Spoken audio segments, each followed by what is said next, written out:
Hi, I'm Tom Dalton, host of the Emmy Award-winning PBS television program Under the Radar Michigan, where every week we feature the cool people, places, and things that make Michigan a great place to be.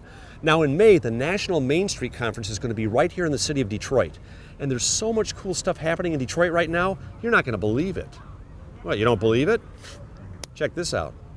When was the last time you came to Detroit for some fun and excitement? Now, if you're worried about the big city, believe me, you'll get over it, because the only thing you've got to worry about is how you're going to get hooked on coming back over and over, because there's so much cool stuff to do here. Did you know that urban gardens are taking root all over the city? People live, work, and play here every day, and they love every minute of it. Driving 3 miles to the mall every weekend isn't going to teach you, enrich you, or enlighten you. You have to step up and step out if you're going to discover great things. Detroit is neighborhoods, restaurants, microbreweries, skyscrapers, sporting events, culture, condos, and conies. There's something here for everyone, and that includes you. In the shadows of the Fox Theater, Comerica Park, and Ford Field is Detroit's historic entertainment district. It's an area that's coming back fast, thanks to people that are bringing new life back to these streets. New businesses are popping up everywhere, and they're doing very well. Now, in the 1930s and 40s, Detroit was one of the premier jazz cities in America. All the jazz greats from around the world came to play the clubs here. And one of these historic clubs is back. Cliff Bell's is one of Detroit's original classic jazz clubs. It's got a lavish Art Deco interior that's been completely restored. The club features great food, classic cocktails, and amazing musicians. I spent some time with Paul Howard, one of the owners, and he's put his blood, sweat, and tears into bringing this classic jazz club back to life. I love the Art Deco in here. I love the woodwork. Did you have to completely restore all of the woodwork? We did a lot.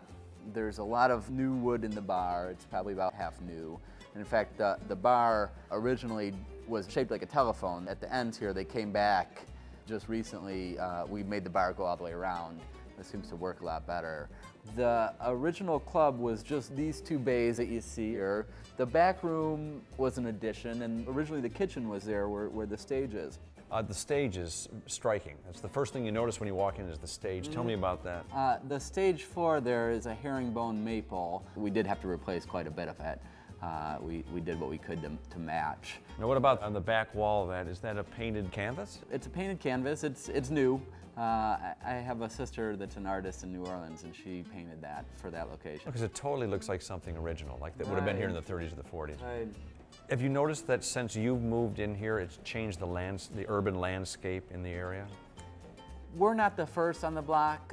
About 10 years ago, this whole block was pretty desolate. The town pump back in the 30s was the anchor at the other end of what was the Park Avenue entertainment strip. They were the real pioneers. Since then, those same owners have opened a place across the street.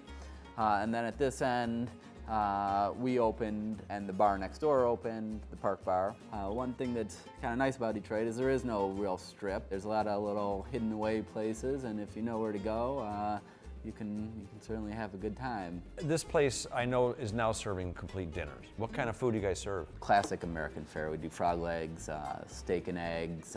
We do London broils, a lot of steaks. The oxtail soup. Tell me about that. It sounds interesting. It's great. It's a house specialty, and people love it. It's always on our menu. It changes seasonally. The recipe changes, but it's always got oxtails in it. After my chat with Paul, I decided to jump behind the bar and get a real feel for the flavors of the 40s.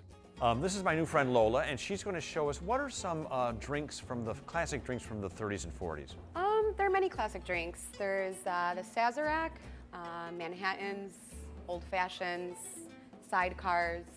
What's your favorite? My favorite would be the Sidecar. Oh, why don't you show us how to make that? Because I'd love to actually see it. I know how to make a beer. You open the top. Yeah. Pretty much is what you do. But so ice in the glass. Yep, and this is to chill the glass. So I put ice and some soda water, keep it nice and chilled while I'm preparing the cocktail. Okay. Filling my shaker with some ice. And then I'm going to reach back here and grab some Remy Martin.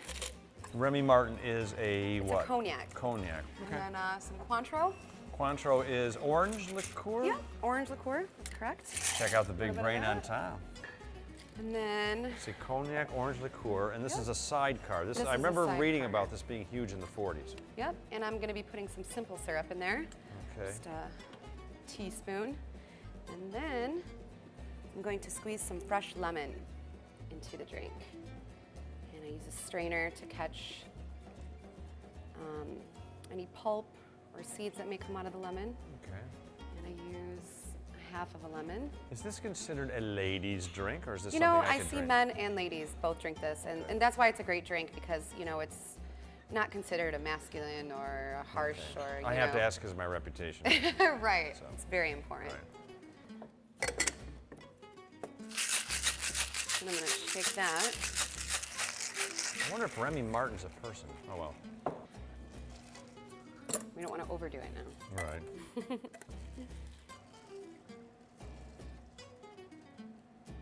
Oh my goodness, look at the color. It's beautiful. Yeah.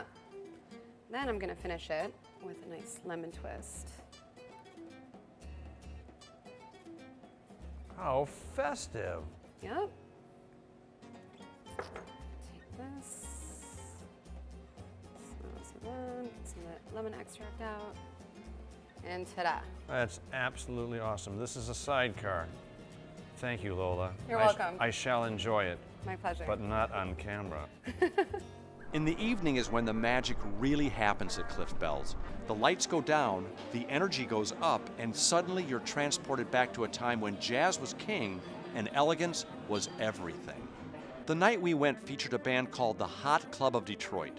They're a classic gypsy jazz band that you really have to see to believe. These guys are from Detroit, but they're becoming famous around the world. The crew and I thought we'd stay for a couple of songs, but I'm telling you, once you settle in at Cliff Bells, it's really hard to leave. It's the kind of experience and atmosphere that's almost impossible to find anymore. And you're not going to find this place anywhere else but Detroit, Michigan.